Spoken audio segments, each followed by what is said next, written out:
Hi friends, welcome back to Sebee's Cook Time. ഇന്നൊരു ഇഫ്താർ special ഒരു snack തന്നെയാണ്. നമുക്കൊരു ഈവനിങ് സ്നാക്കായിട്ടൊക്കെ ഇത് ഉണ്ടാക്കാം. അപ്പോൾ ഇതൊരു മക്രോണി ചിക്കൻ പോളയാണ്, അതായത് ഒരു മക്രോണി ചിക്കൻ കേക്ക് എന്ന് കൂടി പറയാം. അപ്പോൾ അത് പെട്ടെന്ന് നമുക്ക് തയ്യാറാക്കി എടുക്കാം. അപ്പോൾ അത് എങ്ങനെയാണ് തയ്യാറാക്കേണ്ട ഇൻഗ്രീഡിയൻസ് ഒന്ന് കാണാം. ഇതിനു വേണ്ടി ഒരു കപ്പ് മക്രോണി എടുത്തിട്ടുണ്ട്, പിന്നെ 2 സവാള അരിഞ്ഞത്, പിന്നെ ഒരു 200 ഗ്രാം ബോൺലെസ് ചിക്കനാണ് എടുത്തേക്കുന്നത്, പിന്നെ 4 കോഴിമുട്ട ഉപ്പും കുരുമുളകും ചേർത്ത് ഞാൻ ബീറ്റ് ചെയ്ത് വെച്ചേക്കാണ്, പിന്നെ കുറച്ച് ഇഞ്ചി വെളുത്തുള്ളി പേസ്റ്റ്, കുറച്ച് പച്ചമുളക്, കുറച്ച് മല്ലിയില. ഇനി നമുക്ക് ചിക്കൻ ഫ്രൈ ചെയ്തെടുക്കാം. അതിനായിട്ട് ബോൺലെസ് ചിക്കൻ എടുത്തേക്കുന്നത്, അതിലേക്ക് മുളക് പൊടി, കുറച്ച് മഞ്ഞൾപ്പൊടി, കുരുമുളക് പൊടി, ഉപ്പ്, പിന്നെ കുറച്ച് തൈര്, ഇത്രയും ചേർത്തിട്ട് ഞാൻ മിക്സ് ചെയ്ത് വെച്ചിട്ടുണ്ട്. ഇനി നമുക്കതൊന്ന് ഫ്രൈ ചെയ്ത് എടുക്കാം. പിന്നെ ഇത് ഫ്രൈ ചെയ്യാതെയും നമുക്ക് ഇതിൻ്റെ മസാല ഉണ്ടാക്കാം. അങ്ങനെ താല്പര്യമുള്ളവർക്ക് അത് നമുക്കൊന്ന് വേവിച്ചെടുത്തിട്ട് കൈകൊണ്ട് പിച്ചെടുത്താൽ മതിയാവും. ഇത് ഫ്രൈ ചെയ്തെടുക്കുമ്പോൾ കുറച്ചും കൂടി ടേസ്റ്റ് കൂടുതലുണ്ട്, അതുകൊണ്ടാണ് ഞാൻ അങ്ങനെ ഉണ്ടാക്കിയിട്ട് പിന്നെ മസാല ഉണ്ടാക്കുന്നത് കേട്ടോ.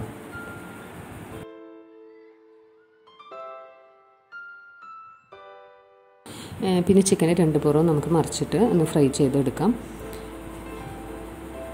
ഇപ്പോൾ ഇവിടെ ചിക്കൻ ഫ്രൈ ഏകദേശം റെഡി ആയിട്ടുണ്ട്. ഇത് ചൂടാറാനായിട്ട് നമുക്ക് വെയിറ്റ് ചെയ്യാം. ഇനി നമുക്ക് മക്രോണി ഒന്ന് വേവിച്ചെടുക്കണം. അതിനായിട്ട് ഒരു പാൻ വെച്ച് കൊടുത്തിട്ടുണ്ട്, അതിലേക്ക് ആവശ്യത്തിന് വെള്ളം ഒഴിച്ചു കൊടുക്കുകയാണ് ചെയ്യുന്നത്.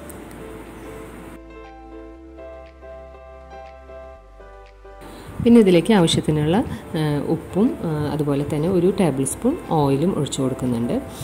ഇത് ഓയിൽ ഒഴിച്ചു കൊടുക്കുന്നത് നമ്മുടെ മക്രോണി വെന്ത് വരുമ്പോൾ പരസ്പരം ഒട്ടിപ്പിടിക്കാതിരിക്കാനാണ് നമ്മളങ്ങനെ ചെയ്യുന്നത്.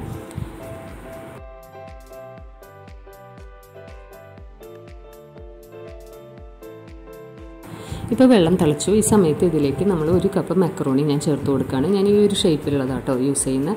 നമ്മുടെ കയ്യിൽ ഏതാണ് ഉള്ളത് അത് നമുക്ക് യൂസ് ചെയ്ത് കൊടുക്കാം. അതുകൂടി ചേർത്ത് ഇതൊന്ന് നമുക്കൊന്ന് വേവിച്ചെടുക്കണം.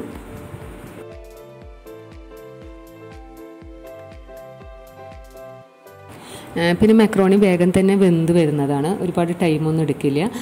പിന്നെ ഇത് ഒന്ന് വെന്തൊന്ന് സോഫ്റ്റായാൽ മാത്രം മതി, പെട്ടെന്ന് തന്നെ ആയിക്കിട്ടിക്കോളും. ഒരുപാട് നേരം വേവിച്ചാൽ അത് നല്ല പോലെ വെന്ത് ഉടഞ്ഞു പോകും. അതുകൊണ്ടാണ് ഈ ഒരു പരുവാകുമ്പോൾ നമ്മളിത് ഊറ്റി മാറ്റി വയ്ക്കണം കേട്ടോ. അത് സാധാ നമ്മൾ വെള്ളത്തിൽ ഒന്നും കൂടി കഴുകിയെടുക്കണം. ഇനി നമുക്ക് ചിക്കൻ്റെ മസാല തയ്യാറാക്കാം. അതിനായിട്ട് ഞാൻ നേരത്തെ ഫ്രൈ ചെയ്ത് മാറ്റിയ ആ ഓയിലിൽ തന്നെയാണ് ഞാൻ സവാള ഇട്ട് കൊടുക്കുന്നത്. ഒരു 2 സവാള ഇത് ചോപ്പ് ചെയ്തത് ഇട്ടിട്ട് ഞാൻ വഴറ്റി കൊടുക്കുകയാണ്. അതിലേക്ക് ആവശ്യത്തിനുള്ള ഉപ്പും കൂടി ചേർത്ത് കൊടുത്തു. അത് വഴന്ന് വരുമ്പോൾ അതിലേക്ക് ഇഞ്ചി വെളുത്തുള്ളി പേസ്റ്റ് ചേർത്ത് കൊടുക്കുകയാണ്. പിന്നെ ഒരു 2 പച്ചമുളക് ഇതുകൂടി ചേർത്തിട്ട് നമുക്ക് നല്ലപോലെ ഒന്ന് വഴറ്റിയെടുക്കാം. ഒരുപാട് വഴന്ന് ഇത് ബ്രൗൺ കളറൊന്നും ആവണ്ട കേട്ടോ, ഇത് മസാലയ്ക്ക് വേണ്ടിയിട്ടാണല്ലോ. ഇപ്പോൾ ഇഞ്ചി വെളുത്തുള്ളിയുടെ പച്ചമണം മാറുമ്പോൾ അതിലേക്ക് നമുക്ക് പൊടികൾ ചേർത്ത് കൊടുക്കാം. ഒരു 1/4 ടീസ്പൂൺ മഞ്ഞൾപ്പൊടി, അതുപോലെ തന്നെ ഒരു 1/2 ടീസ്പൂൺ ഗരം മസാലപ്പൊടി, പിന്നെ ഒരു 1/2 ടീസ്പൂൺ കുരുമുളക് പൊടി, ഒരു 1/2 ടീസ്പൂൺ തന്നെ മുളക് പൊടി, ഇത്രയും ചേർത്തിട്ട് നമുക്കിതൊന്ന് വഴറ്റി കൊടുക്കാം.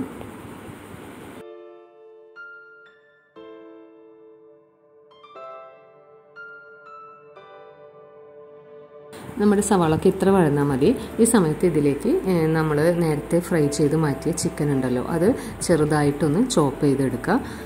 അല്ലെങ്കിൽ കൈവച്ച് ഇങ്ങനെ പിച്ചെടുത്താലും മതി. എങ്ങനെയായാലും അത് ചെറിയ പീസസാക്കി എടുക്കുക. എന്നിട്ട് അതിലേക്ക് ചേർത്തിട്ട് നമ്മൾ നല്ലപോലെ ഒന്ന് മിക്സ് ചെയ്തെടുക്കാം. ഈ സമയത്ത് ഉപ്പൊക്കെ ആവശ്യത്തിനുണ്ടോ എന്ന് നോക്കാം.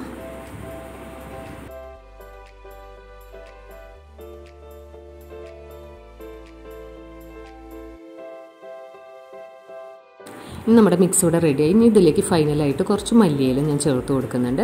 അതും കൂടി ചേർത്ത് നമുക്ക് ഒന്ന് മിക്സ് ചെയ്തെടുത്തിട്ട് ഫ്ലെയിം ഓഫ് ചെയ്യാം. എന്നിട്ട് നമുക്കിതൊന്ന് ചൂടാറാനായിട്ട് വെയിറ്റ് ചെയ്യാം.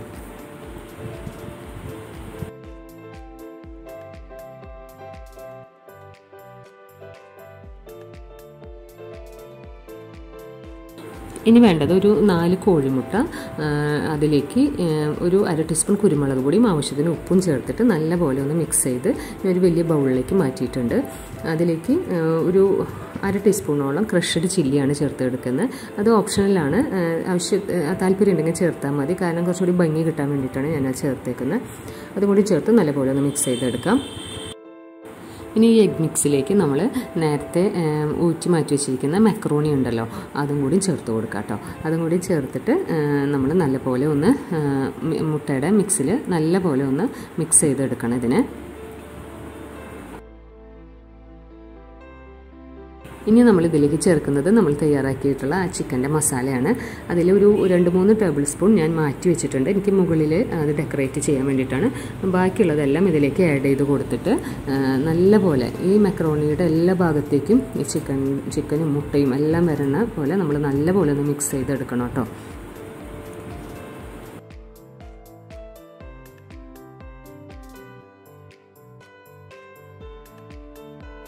ഇനി നമുക്ക് പോള ഉണ്ടാക്കാൻ തുടങ്ങാം. അതിനായിട്ട് ഞാൻ ഇതേപോലെയുള്ളൊരു സോസ് പാൻ എടുത്തേക്കുന്നത്. അത് അധികം വട്ടം ഇല്ലാത്തത് എടുക്കണം, കാരണം അപ്പോഴാണ് നമ്മുടെ ഈ ഒരു പോള അത്യാവശ്യം ഹൈറ്റിൽ കിട്ടുള്ളൂ. അതിലേക്ക് സ്വല്പം ഓയിലൊന്ന് ബ്രഷ് ചെയ്ത് കൊടുക്കുക. അതിനുശേഷം ഞാൻ ബട്ടർ പേപ്പർ വെച്ച് കൊടുക്കുന്നുണ്ട്. അത് വേണമെന്ന് യാതൊരു നിർബന്ധവും ഇല്ല. നമ്മുടെ നോൺ സ്റ്റിക്ക് പാൻ ആകുമ്പോൾ അതിന് സുഖമായിട്ട് നമുക്കത് കിട്ടും കേട്ടോ. ഞാൻ എന്നാലും വെച്ച് കൊടുത്തു എന്ന് മാത്രമേ ഉള്ളൂ. അതിലേക്ക് നമ്മുടെ ഈ മിക്സ് മുഴുവനായിട്ട് നമുക്ക് ഒഴിച്ചു കൊടുക്കാം. ഇപ്പോൾ ഈ ഒരു 4 മുട്ടയും ഈ ഒരു മക്രോണി കറക്റ്റ് അളവാട്ടോ. മക്രോണി നമ്മൾ കൂടുന്തോറും മുട്ടയുടെ അളവും കൂടുതൽ വേണ്ടി വരും. ഇത് കറക്റ്റാണ്. എന്നിട്ട് നമ്മൾ നല്ല പോലെ ഒന്ന് പ്രസ് ചെയ്ത് കൊടുക്കുക. എല്ലാ ഭാഗത്തേക്കും ഇതിങ്ങനെ ഒരേപോലെ വരാൻ വേണ്ടിയിട്ടാണ് കേട്ടോ. അങ്ങനെ ചെയ്ത് കൊടുത്തിട്ട് നമുക്ക് അതിൻ്റെ മുകളിലായിട്ട് ഞാനൊരു 3 ടേബിൾ സ്പൂൺ മാറ്റി വെച്ചു എന്ന് പറഞ്ഞില്ലേ ചിക്കൻ്റെ മസാല, അതും കൂടി ചേർത്തൊന്ന് സ്പ്രെഡ് ചെയ്ത് കൊടുക്കുന്നുണ്ട്.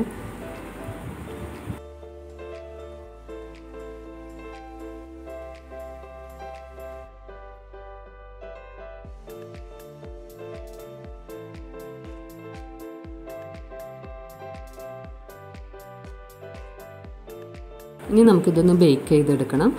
അതിനായിട്ടൊരു പഴയ ഒരു പാൻ വെച്ച് കൊടുത്തിട്ടുണ്ട്. അത് ചൂടാകുമ്പോൾ അതിലേക്ക് നമ്മൾ നമ്മുടെ ഈ സോസ് പാൻ വെച്ച് കൊടുക്കുകയാണ് ചെയ്യുന്നത്. അത് വെച്ച് കൊടുത്തിട്ട് നമ്മൾ മീഡിയം ഫ്ലെയിമിൽ കേട്ടോ, മീഡിയം ടു ലോ ഫ്ലെയിമാണ് വേണ്ടത്. ഫസ്റ്റ് മീഡിയം ഫ്ലെയിമിൽ ഇട്ട് കൊടുക്കുക. പിന്നെ ഒരു 2-3 മിനിറ്റ് കഴിയുമ്പോൾ ഏറ്റവും സിമ്മിലോട്ട് മാറ്റണം. അതിലേക്ക് ഞാൻ ഒരു മുട്ടയും കൂടിയും ചേർത്ത് കൊടുക്കുന്നുണ്ട്. അതിലേക്ക് കുറച്ച് കുരുമുളക് പൊടി ഉപ്പും ചേർത്തിട്ട് ആ മുകളിലോട്ട് മാത്രം ഒന്ന് ലെവൽ ചെയ്ത് കിട്ടാൻ വേണ്ടി മാത്രം ഞാൻ ഒരു മുട്ട ആഡ് ചെയ്ത് കൊടുക്കുകയാണ്. അതും കൂടിയും ചേർത്തിട്ട് ഒന്ന് ലെവൽ ചെയ്തെടുക്കുക. ജസ്റ്റ് മൂടി വെച്ചിട്ട് ഒരു മീഡിയം ഫ്ലെയിമിൽ ഇട്ടിട്ട് ഒന്ന് ചെയ്യുന്നുണ്ട്. അതിന് ശേഷം ഞാൻ മൂടി തുറന്ന് കുറച്ച് മല്ലിയിലയും കുറച്ച് ക്രഷ്ഡ് ചില്ലി ഒന്ന് ഇട്ട് കൊടുക്കുന്നുണ്ട്. എന്നിട്ട് നമുക്കത് മൂടി വെച്ചിട്ട് ഒരു അരമണിക്കൂറോളം ടൈം എടുത്തു ബേക്ക് ആയി വരാൻ. അപ്പോൾ അരമണിക്കൂറിന് ശേഷം മക്രോണി പോള റെഡി ആയിട്ടുണ്ട്. ലോ ഫ്ലെയിമിൽ ഇട്ടിട്ട് മാത്രമേ ഇത് ബേക്ക് ചെയ്യാൻ പാടുള്ളൂ. നമ്മൾ ഇത് തൊട്ട് നോക്കുമ്പോൾ ഇതിൻ്റെ മുകൾ ഭാഗം നമുക്ക് മനസ്സിലാവും ഇത് വെന്തിട്ടുണ്ടെന്ന്. അതുവരെ നമുക്കിത് ബേക്ക് ചെയ്യേണ്ടതാണ്. ഇപ്പോൾ നമുക്കിത് കട്ട് ചെയ്ത് കാണാം. ശരിക്കൊരു കേക്ക് പോലെയാണ് ഇരിക്കുക. അധികം ഓയിലൊന്നും ഇതിനകത്ത് നമ്മൾ യൂസ് ചെയ്യുന്നില്ല. ഇപ്പോൾ നോമ്പ് തുറക്കി നമ്മൾ ഒരുപാട് ഓയിലൊക്കെ വെച്ചിട്ട് ഡീപ്പ് ഫ്രൈ ചെയ്ത് എടുക്കുന്ന പലഹാരങ്ങളാണല്ലോ ഉണ്ടാക്കുക. അപ്പോൾ ഇതൊന്ന് ട്രൈ ചെയ്ത് നോക്കുക. ഇത് വളരെ സിമ്പിളുമാണ്. അന്ന് അതുപോലെ തന്നെ നല്ല റിച്ച് ആയിട്ടുള്ള ഒരു പോളയാണ് കേട്ടോ. അപ്പോൾ എല്ലാവരും ഇതൊന്ന് ട്രൈ ചെയ്ത് നോക്കണം. എല്ലാവർക്കും ഇഷ്ടപ്പെടും. അപ്പോൾ എനിക്ക് കമൻസ് ആയിട്ട് അറിയിക്കുക. അപ്പോൾ ചാനലിന് സബ്സ്ക്രൈബ് ചെയ്യുക, ലൈക്ക് ചെയ്യുക, ഷെയർ ചെയ്യുക, കമൻറ്റ് ചെയ്യുക. Thanks for watching.